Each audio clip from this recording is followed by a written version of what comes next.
यसै बसे पनि त मरिन्छ नि।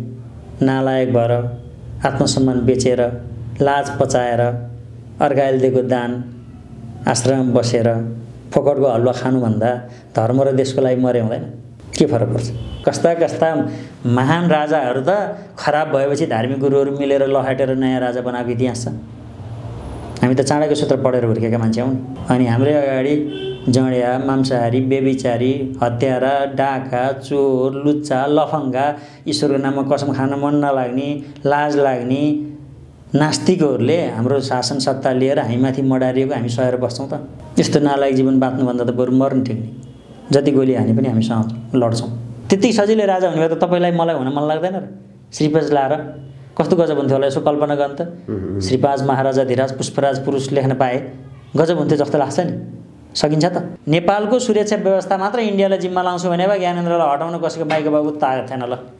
दिल्लीका एउटा भारेपुरे नेताको पुच्छर भएर सम्झौता गर्दै हिँड्नेहरू यो देश चलाउने शासक हुन् र? हामीलाई पनि धम्की आइरहेछ, हामीलाई पनि डर देखाइरहेछन्, हामीलाई पनि पिर छ राज्यले जे पनि गर्न सक्छ भने, किन विदेशीले चलाएको देश जे पनि गर्ला भने हामीलाई पनि थाहा छ।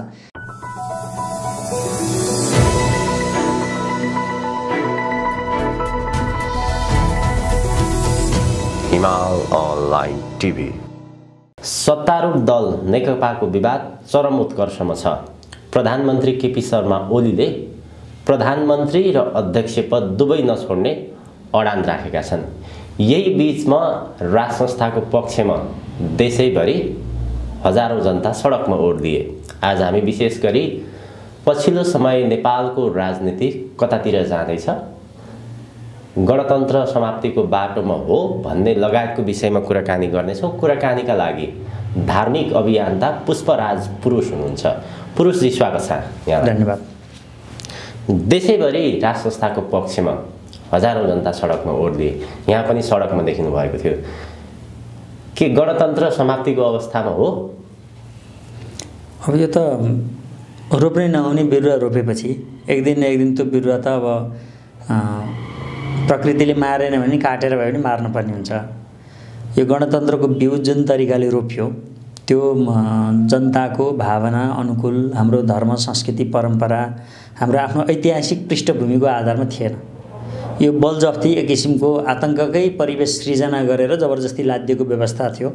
यो त ढिलो चाँडो काटिनै पर्ने काटिन्छ। सडकमा देखिएका मानिसहरूको भिड स्वस्फूर्त हो कि कताबाट आए ती भिडहरू? स्वस्फूर्त हो। अहिले कुनै सङ्गठित जस्तो एउटा समूहले देशभरि आह्वान गरेर भएको यो आन्दोलन होइन। प्रत्येक समाजमा प्रत्येक सहरमा स्वस्फूर्त त्यहीँ भएका सङ्घ संस्थाहरू, त्यहीँ भएका सामाजिक अभियन्ताहरू त्यसरी लाग्नुभएको छ र यो एकदम स्वस्फूर्त हो। प्रायोजित भिडहरू आए, दरबारले लगानी गरे, दक्षिणपन्थी सलबला यावत कुराहरू छन् अहिले बजारमा। अनि त्यो त आफ्नो पक्षको बचाउको लागि त्यति नभनी त उहाँहरूको अब गुजारा पनि किन चल्छ र होइन। तर काङ्ग्रेस कम्युनिस्टले जसरी घर घरमा बन्दुक देखाएर तिम्रो आन्दोलनमा गएनौ भने तिमीहरूलाई चाहिँ घरमा बस्न दिन्न, यदि आन्दोलनमा गएनौ भने तिमीहरूले चन्दा बढी दिनुपर्छ भनेर थर्काएर धम्क्याएर जुन रोडमा पठाउँथे एक चरण, र अर्को चाहिँ रक्सी मासु खुवाउँदै पठाउँथे। वा कति गाडी पैसा तिरेर गाडीमा भरेर गाउँका मान्छे चाहिँ उराल्थे। यो त्यस्तो कुनै प्रायोजित भिड होइन। अहिलेसम्मका ती प्रायोजित आन्दोलनको जस्तो परिवेश यसमा केही छैन। यसमा स्वस्फूर्त युवाहरू निस्केका छन्, स्पेसल्ली युवाहरूको नेतृत्व छ अल नेपाल। र यसमा जे आरोप लाउँछन् वास्तवमा यस्तो आन्दोलन चाहिँ प्रायोजित होइन भन्ने कुरामा हामीले गर्वका साथ किन भन्न सक्छौँ भने जब नागरिकहरू स्वस्फूर्त कुनै एउटा निश्चित ब्यानर र झन्डाभित्र नसमेटिकन देश र धर्मको लागि निस्किन्छन्, त्यो आन्दोलन चाहिँ साँच्चोको आन्दोलन हो। बरु योभन्दा अगाडिका सबै आन्दोलनहरू चाहिँ प्रायोजित हुन्, किनभने त्यहाँ त 62-63 त कतिपय गाउँमा त माओवादीहरूले उर्दिन जारी गरेको थियो। तिम्रो आन्दोलनमा गएनौ भने तिमीहरूले भोलि दुःख पाउँछौ भनेर थर्काएर पनि पठाएको थियो होइन। काङ्ग्रेस कम्युनिस्टले त रक्सी मासु खुवाएरै मान्छे ल्याउने, गाडीमा घुम्न जान पाइन्छ भनेर मान्छे ल्याउने त्यो प्रचलन छ। आफ्ना मान्छेहरू धेरै देखाउनलाई गाडीमा पैसा दिदी तेल हाल्दी होइन त्यसरी ल्याउने त्यो नेपालको आन्दोलनमा देखाउने एउटा प्रचलन छ। तर त्यो त्यस्ता अभ्यासहरूलाई निषेध गरेर नौलो पाराले स्वस्फूर्त नेपाली जनता निस्केको मैले देखेकिन चाहिँ यो पहिलो हो। दरबारको लगानी छैन यसमा? दरबारले लगानी किन गर्दैन भन्नुहुन्छ भने दरबारले यस्ता प्रायोजित रूपमा यसरी अभियानहरू चलाउन थाल्यो भने काङ्ग्रेस कम्युनिस्टले दरबारलाई कुन दृष्टिकोणले हेर्छन्, कसरी अपमान गर्छन्, कसरी अन्तर्राष्ट्रिय मञ्चमा नङ्ग्याउँछन् भन्ने कुरो दरबारले बुझेको छ। र र दरबार यस्ता कुनै गुट उपगुट पार्टी वा कसैको समर्थनमा बोल्दैन र दरबारले एउटै कुरो के भन्छ भने मैले जनताको नासो 62-63 सालमा जनताकै चाहनाअनुसार जनतालाई जिम्मा लगाएको हो हैन। समग्र जनता भनेको चाहिँ के अरे राजाको पक्षमा आउने जनता मात्र होइन, काङ्ग्रेस कम्युनिस्टका जनता जसले राजालाई हटाउनलाई सबैभन्दा बढी रोल गर्नुभयो। आज उहाँहरूलाई पनि लाज लागोस् कि हामीले गल्ती गरेछौँ भन्ने फिल होस् र समग्र काङ्ग्रेस कम्युनिस्टका जनता पनि र राजा भक्त मान्छेहरू पनि आएर समग्र आन्दोलनले चाहिँ राज संस्था पुनर्स्थापना होस् भन्ने दरबार चाहन्छ। तपाईहरुको यो आन्दोलन निष्कर्षमा पुग्ला त के छ स्थिति? हैन, यो त के गजबको क्वेसन। यो त निष्कर्षमा हामी यही कुरामा जीवन समर्पित गरेर बसेका छौँ र यही नीति सिद्धान्तमा हामीले आफ्नो जीवनशैली बिताइरहेछौँ भने कम्युनिस्टहरू बरु कम्युनिस्टको सिद्धान्त अनुसार आफ्नो आदर्श जीवन बिताइरहेको छैनन् होला, काङ्ग्रेसहरू काङ्ग्रेसका दस्तावेज अनुसारको जीवनशैली बिताइरहेको छैनन् होला, तर हामी ग्रन्थ अनुसार आफ्नो जीवनशैली बिताइरहेका छौँ भने त हामी त जहिलेसम्म हाम्रो मिसन पुरा हुँदैन तहिलेसम्म निरन्तर लागिरहन्छौँ र यो त लक्ष्य जसरी पुरा गरेर छोड्छौँ नि, त्यसकै लागि त हो यो सबै। सजिलो छैन भन्छन् नि, 2-4 हजार जनता सडकमा ओर्लिँदैमा होइन, हिजो 200 पनि आक्रोश पोख्दैमा राज संस्था फर्किन्छ भन्छ। 62-63 सालमा कमल थापाहरू रोडमा निस्किँदाखेरि त्यो गिट्टी बोक्ने टिप्परमा रत्न पार्कमा हाते मायक लिएर 20-25 जना केटाको बिचमा बोलेको हामीले देखाएन। त्यतिखेर कमल थापालाई खिसी गर्नेहरू आज आफै राजा चाहियो भन्दै रोडमा निस्केनन् भनेको आज 2-4 हजार भनेर हेप्छन्, तर भोलि 2-4 लाख भयो भने के गर्ने? अनि करोडौँ जनताहरू एकैचोटि निस्किने अवस्था आयो भने के गर्ने? त्यो चाहिँ सम्भावना छैन र। तर त्यसका लागि आवश्यक तयारी हामीले के गर्नुपर्छ भन्ने एउटा बहसको विषय हुनसक्छ, तर जनतालाई कमजोर ठान्न त भएन नि, ढिलो चाँडो मान्छे त निस्किन्छन्। लोकतान्त्रिक नेताहरू के भन्छन् भने जसरी तपाईहरू राज संस्थालाई अगाडि सार्दै हुनुहुन्छ, लोकतन्त्रको विकल्प छैन। यदि पूर्व राजा ज्ञानेन्द्र शाह आउन चाहन्छन् भने लोकतान्त्रिक पद्धतिद्वारा चुनाव लडेर आउन सक्छन्। हैन, यो लोकतान्त्रिक पद्धति नै हो। माओवादीलाई एकचोटि पनि चुनाव नलडिकिन संसदमा सिट कसले तोकेको? कुन चाहिँ लोकतन्त्रले तोकेको? 12 बुँदे सम्झौता दिल्लीमा गर्ने, नेपालको भूमि छोडेर विदेशमा गएर विदेशीलाई साक्षी राखेर नेपालका तत्कालीन सत्तासँग समन्वय नगरिकन कसले सम्झौता गरेको? त्यो लोकतन्त्र हो। र ती विद्रोही शक्तिलाई एकाएक सम्झौताको भरमा पुनः स्थापित संसद, राजाले स्थापित गरेको संसदमा एकैचोटि त्यत्रो सिट कसले दिएको? लोकतन्त्र हो, राजनीतिक सम्झौतै हो नि। पछि पो चुनाव भयो त, पुनः स्थापित संसदले पो पछि चुनाव गरायो त, होइन? भनेपछि त्यसै गरी अहिले पनि जनविद्रोह हुँदै गइसकेपछि एक किसिमको राजनीतिक सहमति हुन्छ। काङ्ग्रेस कम्युनिस्ट र राजाको पक्षका व्यक्तिहरूको बिचमा एउटा सहमति हुन्छ र त्यो सहमतिले राज संस्था आउँछ र राजालाई उनीहरूले आफू जस्तै राजनीतिक दल सम्झिनु भएन। एमबिसी चार्ने, टोल चार्ने, विदेशी शक्ति केन्द्रको गुलामी गर्ने राजनीतिक शक्ति सम्झिनु भएन। त्यस्तो राजा, त्यो विदेशीको गुलामी गर्ने राजा त हामी पनि स्वीकार्दैनौँ नि। उहाँहरूले के भन्नुहुन्छ भने ठिक छ, तपाईहरू अभिभावकको खोजीमा हुनुहुन्छ, अभिभावक देशलाई चाहिन्छ भने चुनाव लड्दा भयो नि, राष्ट्रपतिको ठाउँमा पूर्व राजा ज्ञानेन्द्र शाह चुनाव भयो। सुन्न, जस्तो हामीले खोजेको के हो नि, जस्तो चुनाव लड्ने कुरामा हामी अहिले किन असहमत भएका, त्यो नीतिगत कुरा है, सैद्धान्तिक कुरा किन हामी असहमति भएको भने चुनाव लड्ने नेता भ्रष्टाचारी हुँदो रहेछ भन्ने कुरो प्रमाणित भयो, चुनाव लड्ने व्यक्ति स्वार्थी हुँदो रहेछ भन्ने प्रमाणित भयो। किनभने अहिलेका चुनावी पद्धति हेर्नुहोस्, एक त अहिलेको चुनावको पद्धति पनि ठिक छैन। जस्तो उदाहरणको लागि 3टा पार्टी उठ्यो भने त कहिले नेपाली जनताले यो विषयमा सोचेको छ? 3टा पार्टी उठ्यो भने 10,000 एउटाले पाउँछ, 8,000 एउटाले पाउँछ, 7,000 एउटाले पाउँछ, हो कि होइन? भोट 10,000 पाउने चाहिँ सांसद हुन्छ, होइन? अब हार्ने के हुन्छ? 7,000 र 8,000 पाउने जोड्नुहोस् त कति भोट भयो? 7 र 8ले 15,000 भयो नि। 15,000 जनमत चाहिँ बाहिर छ, 10,000 भोट ल्याउने अल्पमत थोरै गुटको भोट पाउने मान्छे चाहिँ संसद भएर जान्छ। र त्यहाँ फेरि चुनावी खर्च यति महँगो छ नेपालको, जहाँ डेक्ची माछा मासु प्रचार प्रसार गर्दाखेरि करोडौँ रुपियाँ खर्च हुन्छ। एउटा सांसदको तलब कति हुन्छ र? त्यो त कहीँ पनि मेकअप हुँदैन। अनि उसले भ्रष्टाचार गरेर आफ्नो खर्च मेकअप गर्नुपर्ने हुन्छ नेता भइराख्नको लागि, जसले गर्दा नेपालको चुनाव पद्धति नै बेठिक छ। एक त्यही हिसाबले पनि त्यो चुनावी रूपमा सामान्य नेताहरू जसरी स्वार्थ सङ्घर्षको लागि, होइन, सत्ता सङ्घर्षको लागि जसरी अपमानित भएर बाँचिरहेछन्, त्यो हिसाबले राज संस्था गयो भने अघि मैले भन्दै थिएँ जस्तो विदेशीको दलाली गर्ने, अनि यसै गरी यो चुनावी प्रतिस्पर्धामा आएर आफ्नो इमेज आफै सक्ने, र फेरि चुनावी प्रतिस्पर्धामा आउँदाखेरि पैसा चाहियो, पैसा चाहिँ सबै माफियासँग हुँदो रहेछ। अनि माफियाको लगानीमा के अरे घुमौरो पाराले आफ्नो इन्कम केही पनि छैन, जागिर छैन, व्यापार छैन, कमाइ छैन नेताको, तर ऊ करोडौँको गाडी चढ्छ, करोडौँको घर छ, 5 स्टारमा मिटिङ गर्छ, करोडौँ खर्च गरेर चुनाव लड्छ। मान्छे त्यहाँ त अपराधीकरण गरेर कमाएका पैसाहरू चाहिँ त्यो चुनावमा लगानी भइरहेछ। र माफियाको अन्डरमा हिँड्ने नेता, माफियाको अन्डरमा हिँड्ने राजा हामीले खोजे होइन नि। राज्यको कोषबाट निश्चित राज्यको कानुन अनुसार पाएको सुविधाबाट बाँच्ने राजा हामीले खोज्या हो। र त्यो पनि कस्तो राजा खोज्या हो भन्दाखेरि हाम्रो सनातन धर्म संस्कृति परम्पराले भनेका नीति सिद्धान्तहरू मानेर आफ्नो जीवनशैली बिताउने राजा खोज्या हो।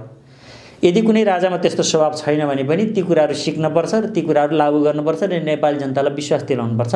म सनातन हिन्दूहरूको बाटो बिराउँदिनँ, सनातन हिन्दूहरूको लाइनलाई मैले छोड्दिनँ र त्यो आदर्शलाई बोकेर नि म यो देशको सेवा गर्छु भनेर एउटा राम्रो राष्ट्र सेवक, माफियाबाट चल्ने अहिलेका घोषित नेताहरू होइन कि नेपाली जनताको मन मस्तिष्कमा बसेको राज गरेको व्यक्ति चाहिँ राजा हामीले खोज्या हो। त्यही भएर उहाँहरूले लगाएका आरोप र उहाँहरूले खोजेको प्रतिस्पर्धा यो राष्ट्र संस्थासँग रिलेटेड हुँदैन। प्रत्यारोप एक ठाउँमा छ। बाहिर हेर्दाखेरि के देखिन्छ भने लोकतन्त्रवादीहरूले जनताको कुरो गर्छन्, राज संस्थावादीहरूले अथवा राजावादीले पनि जनताको कुरो गर्छन्। तपाईहरू राज संस्थाको मुद्दा बोकिरहँदाखेरि वास्तवमा जो स्वतन्त्र व्यक्ति छ अथवा हामीले बाहिरबाट हेर्दा पनि राज संस्था न जनताले फालेका हुन्, न अब ल्यायो भने जनताले ल्याउनेछन्, फाल्ने पनि तिनै व्यक्ति थिए, ल्याउने पनि यिनै व्यक्ति छन् भन्ने सुनिन्छ, देखिन्छ यो कुराहरू। त्यो के हो भने 62-63मा एउटा शासकीय स्वरूपको विरुद्धमा, निरङ्कुश राजतन्त्रको विरुद्धमा जुन जनलहर आयो, त्यो जनलहरलाई देखाएर यो जनताको मत हो भनेर राजनीतिक दलहरूले षड्यन्त्रपूर्वक फाले भएको त्यही हो। अब त्यो जनलहर होइन है, जनताको चाहना थिएन भन्ने कुरो अहिले भइरहेको मुभमेन्टले प्रुभ गर्दैछ, प्रमाण दिँदैछ। अहिले चाहिँ साँच्चै नै जनतै आएका हुन् भन्न खोज्नु। यी चाहिँ जनता होइन त, यी को हुन् त? 62-63मा आउने चाहिँ जनता, अहिले रोडमा आउने चाहिँ को हुन् त? अमेरिकाबाट ल्याएको त होइन होला, बेलायतबाट ल्याएको त होइन होला, नेपालकै टोलटोलबाट मान्छे स्वस्फूर्त निस्किरहेछन्। मैले अघि नै भने कुनै यो सङ्गठित शक्ति होइन, सदस्यता लिएर तिमी चाहिँ हामीले गरेको के अरे व्हिप जारीमा चाहिँ सहभागी हुनुपर्छ भनेर काङ्ग्रेस कम्युनिस्टको जस्तो व्हिप जारी गरेर आएका मान्छे पनि होइन नि। यी स्वतन्त्र नागरिक हुन् र यिनीहरू पनि नेपाली नागरिक हुन् र यिनीहरू प्योर नेपाली नागरिक हुन्, किनभने यिनीहरू कसैको स्वार्थभन्दा माथि उठेर यिनीहरू देश र धर्मको लागि आएका छन्। र अर्को कुरो फेरि के हो भने पार्टीहरूले जसरी जनताको कारणले चाहिँ हामीले राज संस्था फ्याक्यौँ भनेर उहाँहरूले भन्नुभयो भने अब जनताले के भन्दैछन् भने राज संस्था फ्याक्नु गल्ती रहेछ, सच्याउ भन्दैछन्। मान्नुहोस्, सच्याइहाल्नुहोस्। भोलि जसरी के अरे लाखौँ मान्छे आएर अनि जस्तो 20औं लाख मान्छे काठमाडौँ आएर जिल्ला जिल्लाबाट मान्छे काठमाडौँ आएर सरकारी संयन्त्र चल्न नदिने, हिँड्न नदिने, ठप्प बनाएर अनि जसरी शान्तिपूर्ण आन्दोलनबाट राज्य एक किसिमको कब्जा जस्तो स्थिति बनाएर अनि जबरजस्ती त्यो के अरे हुइम गरेर अहिले काङ्ग्रेस कम्युनिस्टका साथीहरू जसरी हिजोको के अरे पञ्चहरू चाहिँ कता कता भाग्नु परेको थियो, त्यसै गरी काङ्ग्रेस कम्युनिस्टका साथीहरू भाग्ने स्थिति किन सृजना गर्ने? सहमति गरौँ न। जसरी एउटा विद्रोही शक्तिसँग बाराबन्दी गर्न दिल्ली जान मिल्छ भने यी नेपालमा भएका शक्तिहरूसँग यी बालोटारमै बसेर सम्झौता गरेर सबैलाई समेटेर गए भइगयो नि। समग्र नेपालीको नेपाल हो, कुनै एउटा निश्चित गुट उपगुटको होइन। यी कहाँका मार्क्सका विचारअनुसार चाहिँ नेपालमा सङ्गठन बनेर देश चलाउन मिल्छ भने नेपालको रैथाने धर्म संस्कृति परम्पराको विचार लिएर चाहिँ देश चलाउन मिल्दैन र? होइन, केही जनता स्वस्फूर्त आयो होला राज संस्थाको पक्षमा, तर राज संस्थाको पक्षमा विभिन्न नाम गरेका अभियानहरू सञ्चालित छन्। ती सञ्चालितका टाउकेहरूमा शङ्का गर्नुपर्ने अवस्था छ। ती चाहिँ नेपाली नागरिक होइनन् र? काङ्ग्रेस र कम्युनिस्टका नेता चाहिँ नेपाली हुने अनि के राज संस्थाको पक्षमा अभियान चलाउने अभियन्ताहरू चाहिँ के शङ्का गर्ने? तिनीहरू चाहिँ आफ्नो विचार राख्न पाउँदैनन्, आफ्नो कुरो भन्न पाउँदैन। नेपाली हुन् नि, आफूलाई चाहिएको शासकीय स्वरूप खोज्छ नि नेपालीले। त्यही त हो लोकतन्त्र। लोकतान्त्रिक अभ्यासबाटै राजा आउँदैछन्, आउनु पर्यो त। जसरी हिजो माओवादीलाई निषेध गर्दाखेरि राज्यले क्षति बेहोर्यो, त्यसै गरी अहिले राजाको पक्षका भएका मान्छेहरूलाई निषेध गर्दाखेरि भोलि राज्यले क्षति बेहोर्दैन र? अनि क्षति नहुन्जेलसम्म कुरिरहने, क्षति भएपछि मात्र प्रेसर फिल गर्ने कि अहिले अनुभूति गरेर एउटा अभिभावक भनेको त के हो भने राज्यका सम्पूर्ण संरचनाहरूको यथोचित व्यवस्थापक गरेर अभिभावक भन्ने हो नि त। काङ्ग्रेस कम्युनिस्टका नेताहरूले चाहिँ अहिले त्यो कुरो मनन गरे हुँदैन। आखिर के भनेका छौँ हामीले? सनातन हिन्दू राष्ट्र हाम्रो पुर्खाको इतिहास हो। उहाँहरू जुन परिवारमा जुन सन्तानमा जन्मिनु भएको छ उहाँको पुर्खाको इतिहास, उहाँका ऋषि परम्पराहरू हामीले बचाउनुपर्छ भन्नु गलत हो र? होइन। जस्तो राईका भन्नुहोस्, लिम्बूका भन्नुहोस्, मधेसीका भन्नुहोस्, पहाडीका भन्नुहोस्, सबैको धर्म संस्कृति परम्परा रक्षा हुनुपर्छ भन्ने गलत हो र? यहाँ क्रिस्चियन भएर टोलटोलमा चर्च खोलेको चाहिँ काङ्ग्रेस कम्युनिस्टलाई मनपर्ने अनि हामीले मन्दिर बनाउनुपर्छ हाम्रो पुर्खाहरूको परम्परा जस्ता तस्तै निरन्तर गरेर देशलाई प्रगति गर्नुपर्छ भन्ने चाहिँ गलत हो र? होइन, तपाईँहरूले जुन नारा लगाइरहनु भएको छ नि राजा आऊ देश बचाऊ भन्ने, राजा आउँदैमा देश बस्ने देश समृद्ध हुने हो र भने? होइन, यस्तो हो, राजा आऊ देश बचाऊ भन्ने कारण चाहिँ के हो भने तपाईँले राष्ट्रियता चाहिँ राष्ट्र संस्था नहुँदा कमजोर भयो। किनभने एम्बेसडरहरू एउटा त्यो कुन लेभलको कर्मचारी देशका प्रधानमन्त्री राष्ट्रपति होइन प्रतिपक्ष दलका नेता मन्त्रीहरूको घर घरै चाहेर निर्देशन गरेको देख्यो त नाङ्गो। विदेशीले चलाउन थाले भन्ने अनुभूति भयो क्या नेपाल। विदेशीलाई नेपाल चलाउन त दिनु भएन नि त। राजाको रिसले विदेशीको नोकर हुने हो र हामी, विदेशीको दास हुने? आफ्नो देशको एउटा कुनै के अरे व्यक्तिको रिसले हामीले आफ्नो स्वाभिमान गुमाउने हो र? राजा हुँदाखेरि सम्भव थियो यस्तो? यति नाङ्गो एउटा एम्बेसडरको हैसियत के हुन्छ? ढोकामा कुर्नुपर्ने मान्छे चाहिँ भित्र गएर खुट्टा उपर खुट्टी लाएर चाहिँ निर्देशन गरिरहन्छ नेताहरूलाई। त्यो लज्जा बोध भयो नि त नेपाली जनता। आरोप प्रत्यारोपको श्रृङ्खला कस्तो भयो भने राजावादीहरूको आन्दोलन पनि पराजित देख्ने, उनीहरूले फेरि तपाईँहरूले उनीहरूले गरेका कामहरू जम्मै प्रधानमन्त्री यावत कुरादेखि लिएर मन्त्री सचिव जम्मै उत्तर अथवा दक्षिणले नियुक्त गर्ने, दुवै पक्षको आँखाबाट चाहिँ पराजित तत्त्वहरू देखिने भयो। जनता भ्रममा परे यसो गर्दाखेरि। अनि जनता भ्रम पर्दैनन्। हेर्नु, उनीहरूले न्युज हेरेका छन्, एउटा एम्बेसडरले नेतालाई निर्देशन दिएको छ, एउटा विदेशी मान्छे आयो भने होटेलमा लाइन लगाएर नेताहरू भेट्न गएको देखाएको छन् होइन। यिनीहरूका जीवनशैली देखाएको छन्। हिजो भुटिया मकै जनताको घरमा गएर गरिब जनता घरमा गएर मकै रोटी मागेर खाना खानेहरू आज सुटेड बुटेड भएर 5 स्टारमा विदेशी कुखुरो दाड्दै हिँडेका देखाएको छन् होइन। विदेशी रक्सी खाँदै हिँडेका देखाएको छन्, करोडौँका गाडी चढेका देखाएको छन्, भ्रष्टाचार गरेका देखाएको छन्, आफ्ना आसेपासेहरूलाई राज्यका संयन्त्रहरूमा स्थापित गरेको देखाएको छन्। जे दर्शन नीति सिद्धान्त सिकाएर उहाँहरूले सङ्गठन बनाउनु भयो त्यो सङ्गठनको आदर्शलाई उहाँहरूले पटक पटक आफैले बलात्कार गरेको देखाएको छन्। लाजमर्दो हेर्न, कम्युनिस्टको प्रधानमन्त्री छ, कम्युनिस्टकै प्रतिपक्ष छन्। कति घिनलाग्दो! योभन्दा लाजमर्दो के अवस्था हुन्छ? केपी ओलीको असफल हुनु भनेको माधव कुमारको सफलता हो, प्रचण्डको सफलता हो। दुईटै एउटै पार्टीका नेता होइन। मान्छे आफ्नो पार्टीको नेतालाई कमजोर देखाउनलाई बदनाम गराउनलाई स्वयं आफ्नै पार्टीको मान्छे लागेको छ, कुनै प्रतिपक्ष लाग्दिनु परे होइन। काङ्ग्रेस कमजोर भएर कोमामा गएर बसेको छ। मधेसीवादी दलको त अब कहाँ छन् अहिले, अत्तो छैन होइन। राप्रपा त अब त्यति ठुलो शक्तिको रूपमा चुनावी उबाट आएकै छैन प्रतिस्पर्धामा। अनि अब नेकपाभित्रै प्रतिस्पर्धीहरू जन्मिरहेछन् होइन। अब केपी ओलीलाई घेरा हालेर चाहिँ नेकपाको चाहिँ भयङ्कर प्रगति हुन्छ भन्ने सोच त्यहीँभित्र विकास हुँदै गएको छ। त्यत्रो सिट पाएर अहिले लुइँका 5 वर्षमा हेर्नुहोस् 250 वर्षमा नभएका निर्णयहरू चाहिँ यो 5 वर्षमा गएर खराब कानुनहरू त्यो हुन्छ नि 250 वर्ष अगाडिदेखिका भूतप्रेतकै पालादेखिका जुन कानुनहरू छन् ती कानुनहरू सबै खारेज गरेर अहिले पुरै जनवादी कानुनहरू लागू गरेर नेपाली जनताको जीवनमा उथल ल्याउनु पर्ने बेलामा के नाङ्गो नाच गरेर बसेका छन् नेताहरू। अनि यिनीहरूबाट देश चल्छ, यिनीहरूबाट स्वाभिमानको रक्षा हुन्छ, यिनीहरूले सबै थोक गर्छन् भन्ने कुरो नेपाली जनतालाई विश्वास भएन। त्यही भएर विकल्प खोजे। सम्भव छ त फर्किन्छ राज संस्था? हिजो माओवादी यसरी यति साह्रो मडारिन्छ भन्ने सम्भव छ भनेको थियो त? भयो त। कसरी प्रक्रिया चाहिँ? प्रक्रिया त यही हो नि, शान्तिपूर्ण जनआन्दोलन अगाडि बढ्दै जान्छ, आन्दोलन बढ्दै जान्छ र भोलि अब छिटै सहमति भयो भने राम्रो, ठुलो आन्दोलन गर्नु पर्दैन। अब सहमति भएन भने ठुलो आन्दोलन हुँदै जान्छ। उहाँहरूले त भनिसक्नु भएको छ नि यो गणतन्त्रका विरुद्ध लाग्ने जो कोहीलाई हामी छोड्दैनौँ भनिसक्नु भएको छ। हुन्छ, जे गर्ने गरे भयो। हिजो उहाँहरूले के अरे माओवादीलाई पनि त छोड्दैनौँ भनेको नि। नेकपा त्यतिखेरको नेकपा एमाले र काङ्ग्रेसले माओवादीलाई टेर्थ्यो र पछि त्यही माओवादीसँग घाँटी जोड्न जानु परेन, त्यो पनि विदेशी भूमिमा। त्यो राष्ट्रघात होइन?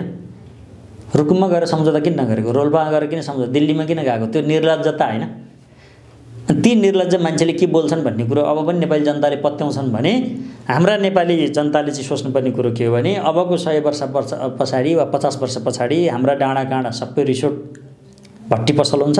हाम्रा छोरीचेलीलाई त्यहाँ वेश्याको रूपमा सप्लाई गरिन्छ। छोराहरू दलाल जस्ता हुन्छन्, ट्याक्सी चालक हुन्छन्, केटी लिएर जाने, त्यहाँ पठाउने, सप्लाई गर्ने र यसै गरी नेपालको अस्मिता खतम हुन्छ र गाउँ-गाउँमा चर्च बन्छ। चर्चमा गएर प्रार्थना गर्छन्। हाम्रा ऋषि परम्परा, कुल परम्परा, हाम्रा संस्कृतिहरू नष्ट हुन्छन्। नेपालमा विक्रम सम्वत हटाइन्छ, इस्वी सम्वत लगाइन्छ। यो भविष्यवाणी हो, यो भविष्य पुराणकै बाणी भनेर सम्झेर राख्नुहोस्, रेकर्ड राख्नुहोस्।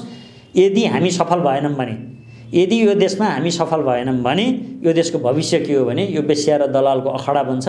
विदेशीहरू यहाँ जाँडेसी माछा मासु गाँजा अफिम के खान आउँछन् र यहाँका खोला नाला सबै विदेशी कम्पनीले लिइसक्छन्। यहाँको अर्थतन्त्र सबैको विदेशीको हातमा जान्छ र हामी समग्र रूपमा दास। जसरी त्यो अङ्ग्रेजहरूले सारा पृथ्वी कब्जा गर्दाखेरि पनि नेपाललाई के गर्न सकेका थिएनन्, अहिले साम्राज्यवादीहरूले फरक काङ्ग्रेस र कम्युनिस्टको रूपमा छिरेर एनजिओको रूपमा छिरेर चाहिँ नेपाललाई पुरै कब्जा गरिसके। यो अहिलेको अवस्था त कस्तो भने जतिखेर मुस्लिमले इन्डिया कब्जा गर्यो नि, जतिखेर क्रिस्चियनले इन्डिया कब्जा गर्यो नि, ठ्याक्कै त्यही अवस्था हो। समग्र इन्डियाभित्रका मान्छेहरू नमिलेका, विभिन्न जातमा, विभिन्न धर्ममा, विभिन्न पन्थमा, विभिन्न सम्प्रदायमा, विभिन्न अभियानमा फुटेर बसेका मुस्लिमहरू छिरे कमजोर थिए। सिङ्गल एउटालाई हाने, त्यसलाई हाने त अनि मलाई होइन भनेर अर्को हेरेर बस्यो, अर्कोलाई हाने, अर्कोलाई हाने, अर्कोलाई हाने, देशै कब्जा गरे। अहिले नेपालमा एउटा एनजिओले एउटा गाउँ बिगारेको छ, अर्को एनजिओले अर्को गाउँ बिगारेको छ। त्यो गाउँ त होइन, मेरो गाउँ होइन भन्दै हामी रमिता हेरेर बैठा छौँ। त्यो गाउँमा पो चर्च खोले त मेरो गाउँमा होइन भनेर बसिरहेको छौँ, अर्कोले आफ्नै गाउँमा चर्च खोलिसक्यो।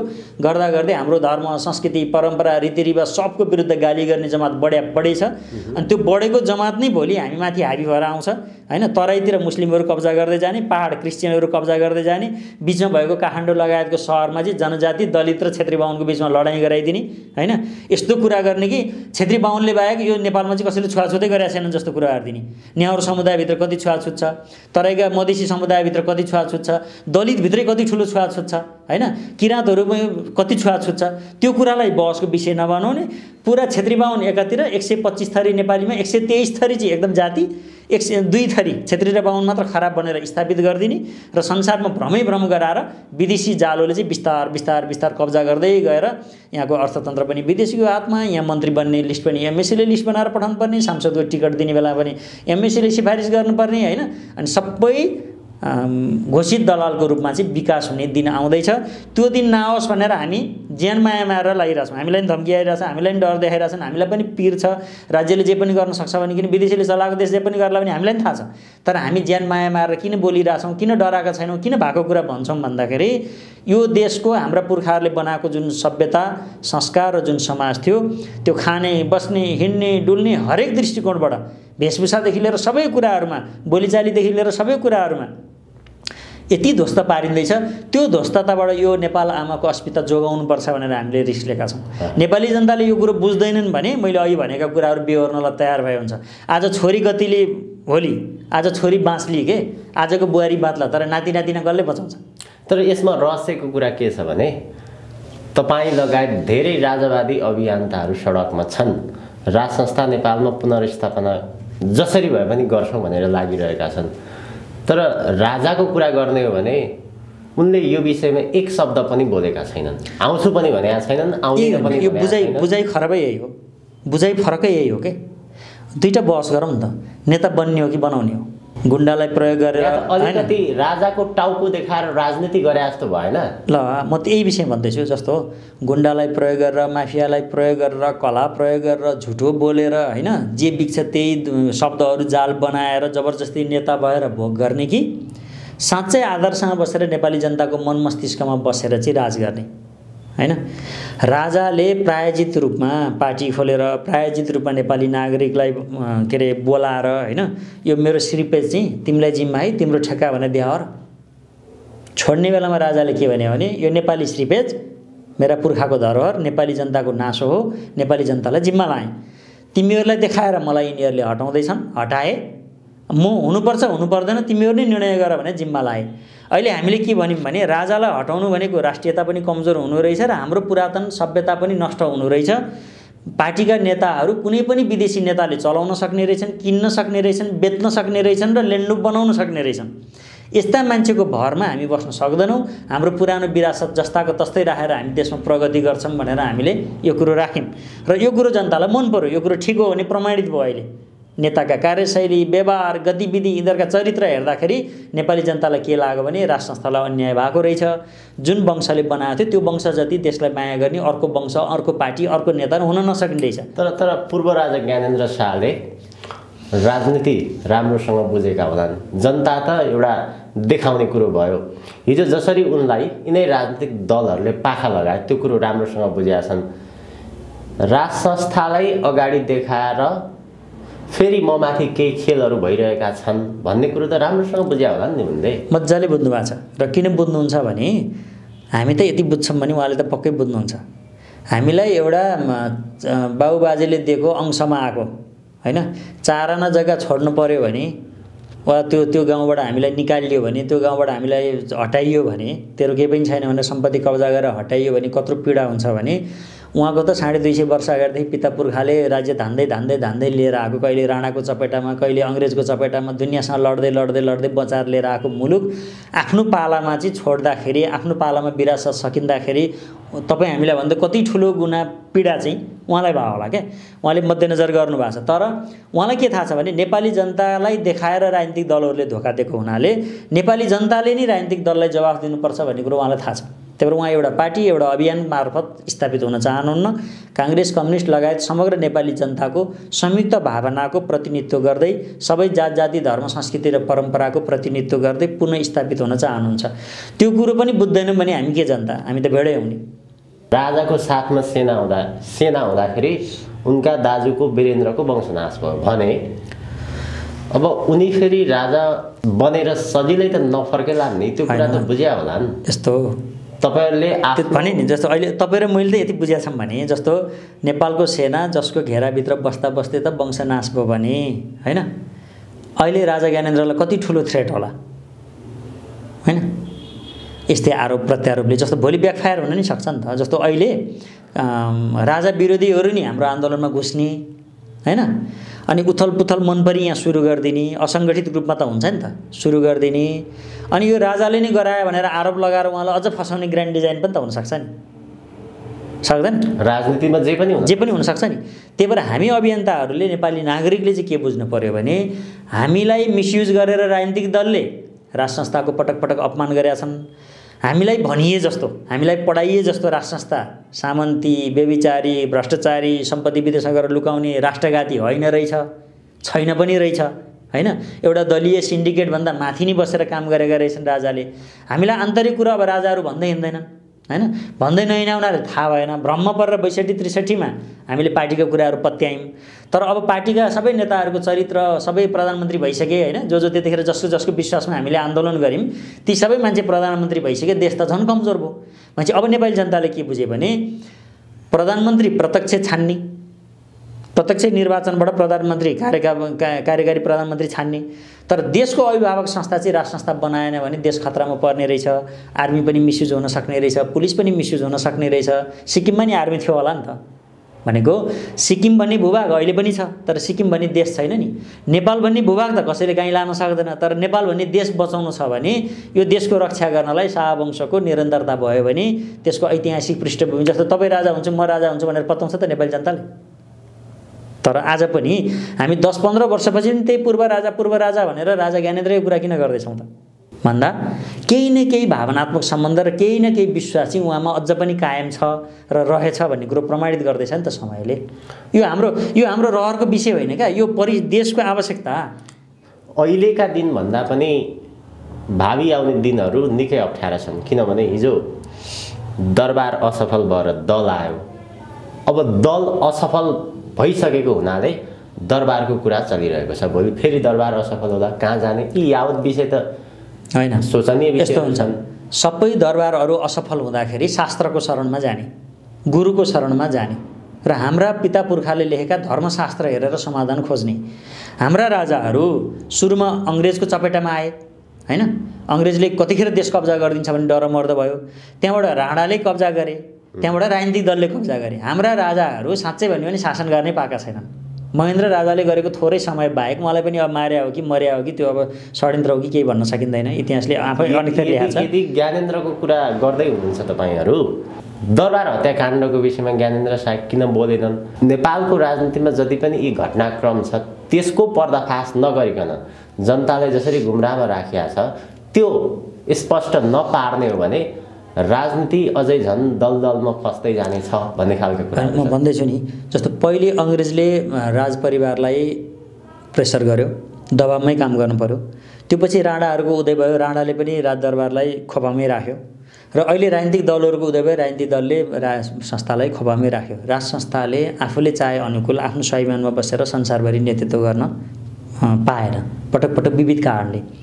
भोलिको दिनमा पनि त्यही हुन्छ भन्ने तपाईँ हामी सबैको चासोको विषय हो। तर यो सबै कुरा केमा लोकतन्त्र भने पनि प्रजातन्त्र भने पनि यो संसारको ग्लोबल राजनीतिक इतिहास हेर्दा के हुन्छ भने तत्कालीन नागरिकले गरेको अन्तिम सङ्घर्ष नै शासकीय स्वरूपको कारक बनेको छ भनेपछि राज संस्था भनेको त के हो र? हाम्रो प्रतिनिधित्व एउटा विश्वासिलो अर्गनाइजेसन हो। त्यसको गौरव बचाउने, त्यसमा विश्वास गर्ने र त्यसमा राम्रा आधारशिलाहरू पैदा गर्ने काम त नेपाली नागरिकै हो हैन। एउटा राजा घरभित्र बसेर नेपाली नागरिकलाई छुमन्तर गरेर प्रगति गराइदिनु त होइन नि त। नागरिक भ्रष्टाचारी हुने, नागरिक व्यभिचारी हुने, नागरिक गद्दार हुने, नागरिक चाहिँ के अरे आफ्नो विवेकमा काम नगर्ने अनि राजा एउटा शुद्ध भएर सबै समाज बन्छ भन्ने त होइन। भनेको समग्र समाज राम्रो बनाउने अभियान हो नि त धर्म संस्कृति परम्परा भनेको। राजाहरू असफलता हुने भयो, आफ्नो कार्यशैली मिलेन भने पनि के मिलेन भनेर धर्मशास्त्रको शरणमा जाने। हामीले पनि साधना मिलेन, हाम्रो गतिविधि मिलेन भने के कमजोरी भयो भनेर हामी धर्मशास्त्रकै सहारा लिन्छौँ। त्यहाँ छन् नि त सूत्रहरू, हाम्रो ऋषिहरूले लेखिदिएका छन् नि त। राजा कसरी चल्ने, ब्राह्मण कसरी चल्ने, वैश्य कसरी चल्ने, क्षेत्री कसरी चल्ने, शूद्र कसरी चल्ने, सबै शास्त्रीय व्यवस्था छ त। शास्त्रमा लेखिया छ। त्यो शास्त्र अनुरूप नचलेर नै राजाहरू गएका हुन् वास्तविक कुरो त। शास्त्र अनुरूप नचलेपछि त संसारमा सबै जान्छन्, राजा मात्र होइन, देशै जान्छ, समाजै जान्छ, कोल्याप्स हुन्छ त। अहिले हाम्रो शास्त्र छोडेर बाइबलको पछि लाग्दाखेरि हाम्रो संस्कृति बन्छ त? पूजाको टीका लाउन पनि लाज लाग्ने भयो, पूजाको प्रसाद चाहिँ भाइ म प्रसाद खान्न भन्नुपर्ने भयो, मन्दिर छिर्न नहुने भयो। हिजो मन्दिर छिराएन भनेर आन्दोलन गर्ने र अहिले मन्दिर आफै नछिर्ने भए गजब भएन होइन? आफ्नो टोल छिमेकमा आफ्नो कुल पूजा पितृ पूजा गर्न अल्छी लाग्नेहरू अहिले चर्चमा गएर कराई गरेर प्रार्थना गर्ने भए। बिग्रो त, शास्त्र छोडेपछि त सबै थोक बिग्रिन्छ त, राजा मात्र बिग्रिने हो र? भनेको मैले अघि नै सुरुमै भनेको थिएँ नि, राजा पनि धर्मको शरणमा जाने हो, रैती पनि धर्मको शरणमा जाने हो, व्यापारी पनि धर्मको सबै धर्मको शरणमा जाने हो। र धर्मशास्त्र अनुसार हामी चलेका छौँ कि छैनौँ भन्ने कुरा हेर्ने हो। हाम्रा पिता पुर्खाले जुन हामीलाई सङ्केत गरेर गएका छन् त्यो सङ्केत र ती गल्तीहरू हामीले हाम्रो जीवनमा लागू नगर्ने हो। यो बाहेक त अरू केही उपाय छैन नि। जे आदर्श तपाईँले बोकेर हिँड्नुहुन्छ त्यो आदर्श तपाईँ बाँच्नुहोस्। बाँच्नु भएन भने त राजा आए पनि त अर्को राजा चेन्ज गरेर इतिहास छैन र? राजा चाहिँ हुने बित्तिकै त्यत्तिकै हुन्छ भनिन्छ। राजा हुनलाई पनि सानो परीक्षा दिनुपर्छ र भने। राजा भने त समाजको सबैभन्दा उत्कृष्ट व्यक्ति, सबैको मन मस्तिष्कमा राज गरेको व्यक्ति। त्यति सजिलै राजा हुने भए त तपाईँलाई मलाई हुन मन लाग्दैन र? श्रीपाज लाएर कस्तो गजब हुन्थ्यो होला यसो कल्पना गर्नु त। श्रीपाज, महाराजा धीराज, पुष्पराज पुरुष लेख्न पाए गजब हुन्थ्यो जस्तो लाग्छ नि। सकिन्छ त? तर ज्ञानेन्द्र शाहको विषयमा धेरै जनताले प्रश्न पनि उठाएका छन् नि। होइन, प्रश्न त यस्तो क्या, नजानेपछि प्रश्न त उठाउनु पर्यो नि। नेपाली नागरिकले प्रश्न उठाएपछि त उत्तर पाइन्छ। आज 62-63देखि प्रश्न उठे भएको हुनाले त आज यो मुभमेन्टहरू हुँदैछ। किनभने जब क्वेसन गर्नुहुन्छ त्यसको उत्तर आउँछ, उत्तर आएपछि चाहिँ सत्य कुरा जानिन्छ नि त। भनेको अहिले भएका राजनीतिक शक्तिहरूको चरित्र हेर्दाखेरि राज संस्थाको जस्तो देशभक्त र धर्म संस्कृति परम्परालाई नबिगारिकन शासन व्यवस्था चलाउने चरित्र अरूमा देखिएन र अरूलाई विश्वास गर्न सकिएन। अरूबाट विश्वास गुमेकै कारणले राज संस्थाको पक्षमा युवाहरू फेरि त्यो सङ्गठित रूपमा 62-63 त्यो पञ्चायत कालका होइन के पञ्चायत सुन्ने मान्छेले के भन्छ नि पञ्चायत कालमा हुन्डी खानेहरू हुन्छन् नि राजाको नाम बेचेर मन्त्री भएकाहरू व्यक्तिवादीहरू अहिले अलिअलि त व्यक्तिवादी घुसपेट छ किनभने हिजो राजाको दयामायामा ट्यालेन्टले क्षमताले होइन कि दयामायामा यसो स्थान पाएकाहरू राजावादी भइखान हामी लागिरहेछौँ सरकार भनेर यसो चाप्लुसी गर्नलाई ढोकासोका कुर्नलाई पिएसएको चाप्लुसी गरेर 2-4 जना अहिले पनि बोल्ने गर्ने छन् तर समग्र आन्दोलनको नेतृत्व त युवा पुस्ताले गरेछ जसले पञ्चायतको प पनि बुझे छैन नयाँ युवा पुस्ता मै भन्नु न अनि तपाईहरुले खोजेको राज संस्था भने चाहिँ 2047 को संविधानलाई टेकेर भन्ने कुरा नै आउँछ त्यसो हुने हो भने 47 लाई टेकेर आउलान् र भन्ला ज्ञानेन्द्र शाह आउलान् र भने किनभने उनी राज संस्था भित्र आए भने 47 लाई टेकेर राजा उनै भए फेरि मानिस दल एउटा कुरा नै भए सुन हामी घुमिफिरी कहाँ गइरहेछौँ भने राजा ज्ञानेन्द्रले के गर्नु होला भन्ने विषय होइन के हो नेपालको अस्तित्व जगाउनलाई र नेपालको देशलाई जस्ता तस्तै यो संहिता खारेज गरेर नेपालको देशलाई बचाइराख्नको लागि राजा ज्ञानेन्द्रको आवश्यकता भयो भन्ने अहिलेको मेन कुरा हो र राजा ज्ञानेन्द्रले हिजो छोड भनेपछि छोड्दिया हो किनभने एउटा दुर्घटनाले उहाँ राजा हुनुभयो हैन उहाँ राजा हुन्छु भन्ने परिकल्पना योजना बनाएर राजा भए मान्छे पनि होइन राजा एउटा कालखण्डले उहाँ राजा हुनुभयो छोड भन्ने आवाज आयो भन्ने कुरो नेताहरूले सिन्डिकेट प्रयोग गरे देशी विदेशी सबै शक्ति केन्द्रलाई कन्भिन्स गरे नेपाली जनता विरुद्धमा छन् भनेर कन्भिन्स गरे ठीक छ अब यो जनताको नाश हो मलाई एउटा इतिहासले एउटा कालखण्डमा मलाई जिम्मा दिएको थियो जनताले मलाई चाहँदैनन् भने म छोडिदिन्छु भन्नुभयो सर्लको छोडिदिनु भयो अहिले मलाई बोलाइहाल न छिटो म गइहाल्छु मलाई श्रीपेज ल्याइहाल लाउन हतार भयो भन्नुभएको छैन तर हामीले के भनिरहेको छौँ भने जति दिन श्रीपेज लाउन ढिलो हुन्छ त्यति देशलाई घात हुन्छ, त्यही भएर उहाँलाई छिटोभन्दा छिटो व्यवस्थापन गरौँ भनिरहेको छौँ। मान्छे यो त नागरिकको कुरो हो। हिजो नागरिकमा भएको गल्ती नागरिकले सच्याउने अभियानमा छ। अहिले यहाँ राजाले के गर्नुहुन्छ के गर्नुहुन्न बहसको विषय होइन नि। हामीले उहाँलाई सोधेर के छ महाराज आज बिहान चाहिँ के अरे आज चाहिँ हजुरको पक्षमा जुलुस छ, जाउँ कि नजाउँ महाराज भनेर सोधेर अनि हिँड्ने हो र? चिनजान त छैन, भेटघाट त छैन। हामी त त्यो पिएहरूलाई ढोक्न पनि जाँदैन ढोका ढोकामा। उनीहरू आउँदै आउँदैन, किन उनीहरू त राजाका पिए मन्त्रीभन्दा ठुला ठान्छन् उनीहरू। धार्मिक गुरुहरूलाई मान्ने सुन्ने आश्रममा जाने ज्ञानको कुरा लिने र त्यो चरित्रअनुसार आफ्नो जीवनशैली बिताएको भए आज यो अवस्था हुन्थ्यो नेपाली जनताको? यी ढोके पञ्चे जे भन्नुहुन्छ नि पुराना यी राज संस्थाको पक्षमा भात खानेहरू, यिनीहरूले धार्मिक चरित्र अनुसार एउटा आश्रमका सदस्य भएर हाम्रो परम्परा र रीतिरिवाज अनुसारको चरित्र देखाएर बाँचे भए आज यति अविश्वास हुन्थ्यो? यो को जिम्मेवार छ? हामी छौँ। म त जन्मेकै भर 40 वर्षको भयो। मैले त कहिले शासन सत्ता वा मन्त्री सांसद भएर त बिगारेको छैन। तपाईँहरूको शुभेच्छा राष्ट्रप्रतिको चिन्तन एक ठाउँमा होला, तर जो राजाको कुरो गर्दै हुनुहुन्छ ती राजा व्यापारी हुन्, माया मोह फस्या छन्, त्योबाट मुक्त हुनु पर्दैन राजा? होइन क्या। जस्तो म पनि आश्रममा जस्तो हेर्नु, हरेक व्यक्ति नि बिजनेस हाउसमा बस्छ भने व्यापारी हुन्छ, शासकीय स्वरूपमा बस्छ भने क्षेत्रीय हुन्छ। नाफा नोक्सानमा लागेपछि देश र जनताको रक्षा कसरी गर्छ उसले? होइन यस्तो नि त, नाफा नोक्सानमा लाग्यो भनेर कम्पनी चलाएर फलानु कम्पनीको म सिओ भएँ होइन, म चाहिँ यहाँ तलब खाएर यसरी बसिया छु भने त छैन नि। हिजो मैले अहिले भने नि उहाँ अलग पृष्ठभूमिमा दाजुहरू राजा हुनुहुन्थ्यो। उहाँले राजा हुनु त कहिले कल्पना गरेको कुरो पनि होइन होला क्या। राजा हुन्छ भने कहिले सोचेको कुरा हो? देशमा एउटा दुर्घटना घट्यो, एउटा परिवारै गयो, कालखण्डले इतिहासले उहाँलाई राजा बनायो। त्यो राजाको विरुद्ध पनि यति गजबको षड्यन्त्र भयो, छिटै मुभमेन्ट भयो, उहाँलाई हट भन्ने निर्देशन आयो सबैतिरबाट। कसैले सहयोग नगरेपछि मैले यहाँ राखेर आर्मी चलाएर मान्छे मारेर मेरो पुर्खा पिता पुर्खाको वंशमा कुलङ्गार सन्तान रहेछ भन्ने पार्नुभन्दा बरु म यो नेपाली जनता मारेर चाहिँ शासनमा बस्दिनँ भन्नुभयो। उहाँले श्रीपेज नेपाली जनता श्रीपेज नेपाली जनतालाई जिम्मा लाएँ भनेर छोड्नुभयो। आज नेपाली जनताले के भनेका छन् भने तिमी जत्तिकै पनि योहरू कोही होइन रहेछन्, हामीलाई भ्रम पारे, तिमी नि आएर सम्हाल भन्दैछन्। भोलि नेपाली जनताले ल्याउँदिनँ भन्यो भने उहाँ आउँछु भनेर रुँदै आउनुहुन्न क्या। त्यस्तो आउनु थियो भने त हिजै आर्मी लगाएर 1-2 लाख मान्छे मारेर विदेशीहरूलाई किनेर विदेशी स्वार्थअनुसार विदेशी के थियो र 2-3टा देशलाई 2-3टा खोला जिम्मेदारी दिए भएर के अरे सुरक्षा मात्र विदेशीको स्वीकार्छु ल, इन्डियाको सुरक्षा नेपालको सुरक्षा व्यवस्था मात्र इन्डियालाई जिम्मा लाउँछु भने भए ज्ञानेन्द्रलाई हटाउन कसैको माइक बाबु तागत थिएन ल। दिल्लीका एउटा भारेपुरे नेताको पुच्छर भएर सम्झौता गर्दै हिँड्नेहरू यो देश चलाउने शासक हुन् र? नेपालको परराष्ट्र मामला मात्र विदेशीलाई हस्तान्तरण गरे भए आज राजा ज्ञानेन्द्रलाई हटाउने कसैको पावर हुँदैन थियो। उहाँले के भन्नु भने म विदेशीसँग सम्झौता पनि गर्दिनँ, नेपालको सुरक्षा संयन्त्र म विदेशीलाई जिम्मा लाउँदिनँ, नेपालको स्रोत साधन म विदेशी जिम्मा लाउँदिनँ, राष्ट्रगति राजाहरूको इतिहास मेरो नाम दर्ता पनि गर्दिनँ। बरु मलाई नेपाली जनताले हट भन्छन् भने म हटेकै सम्झेर बस्छु। जुन दिन नेपाली जनताले बुझ्छन् मेरो पुर्खालाई फेरि उहाँहरूले सम्मान गर्छन् भन्ने उहाँले सोझबुझ राखेर छोड्नुभयो। आज त्यो फलिफाप भयो, त्यो प्रमाणित भयो राजाले ठिक गरेर रहेछ भन्ने कुरो। त्यतिखेर 24 जना मान्छे मर्दै 21 जना मान्छे मर्दै छोड्नु पर्थ्यो र? आर्मी लगाएर 1 लाख मान्छे मर्थे नि। वा अमेरिकाको स्वार्थ अनुसार होइन, जस्तो चाइनाको विरुद्ध चलखेल गर्न उसलाई जे चाहिन्थ्यो त्यो अधिकार दिने, चाइनाले जे चाहन्थ्यो दिने, इन्डियाले जे चाहन्थ्यो दिने, मलाई चाहिँ टिकाइराख भनेर त्यही एम्बेसडरहरूसँग तुम शरणम गरे भए राजा कसैले हटाउन सक्थ्यो? नेपालका विद्रोही पार्टीहरूलाई लगेर विदेशमा गएर सम्झौता किन गरे त? राष्ट्र संस्थाको विरुद्धमा होइन, नेपालको रैथाने एउटा कसैको अगाडि नझुक्ने। किनभने विदेशीहरू आउँदा त ढोकामा निवेदन हालेर जानुपर्थ्यो राजाकामा। अहिले त सिधै मन्त्रीलाई प्रधानमन्त्रीलाई फोन गरेर म आउँदैछु कफी बनाऊ भनेर भन्लान् जस्ता छन्। त्यो पनि भारेपुरे है, विदेशी त्यो प्रमुखहरू होइन, राष्ट्र प्रमुख त यहाँ के टेर्छन् र हेप्छन्। अब भारेपुरे कर्मचारीहरूले नेपाल चलाउन पाइरहेछन् अहिले। त्यो नेपाली भारेपुरे विदेशी कर्मचारीले नेपाल चलाउनलाई त राष्ट्र संस्था लखेटे रहेछ। राष्ट्र संस्था चाहिँ हाम्रो बाबुपट्टिको आमापट्टिको कतैको नातागोता परेर हामी राष्ट्र संस्था पक्षमा थोरै बोलिरहेछौँ र? हाम्रो शासकीय स्वरूप हो बाबा। 1.95 करोड वर्ष अगाडिदेखि नेपालको के अरे सनातन सभ्यता यदि बचाएको छ भने राजाहरूले बचाएको छ र राजाहरूलाई सही लाइनमा गुरुहरूले हिँडाएको छ के। धार्मिक गुरुहरूले भनेअनुसार हिँडे हुनाले राजा भएका हुन्। हामीलाई त्यस्तै राजा चाहियो, त्यस्तै सभ्यता चाहियो, त्यही सनातन तन्त्र।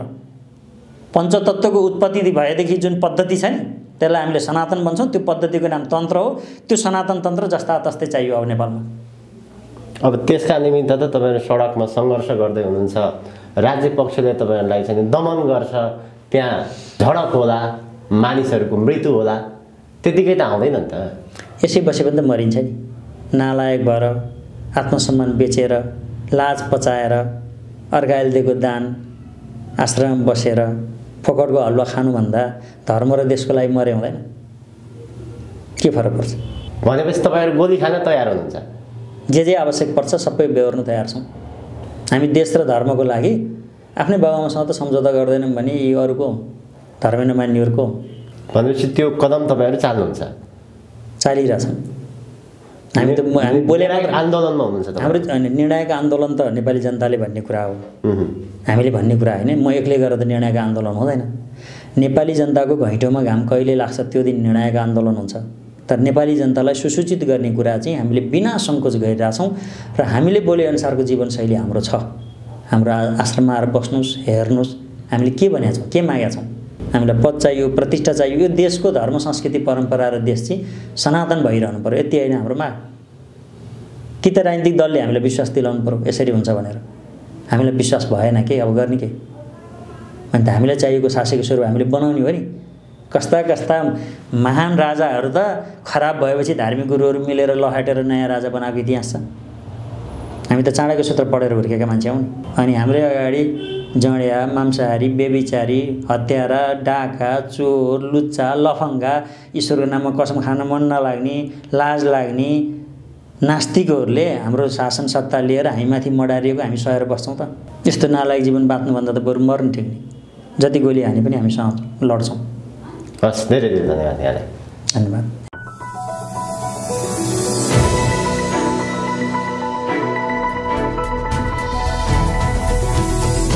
Himal Online TV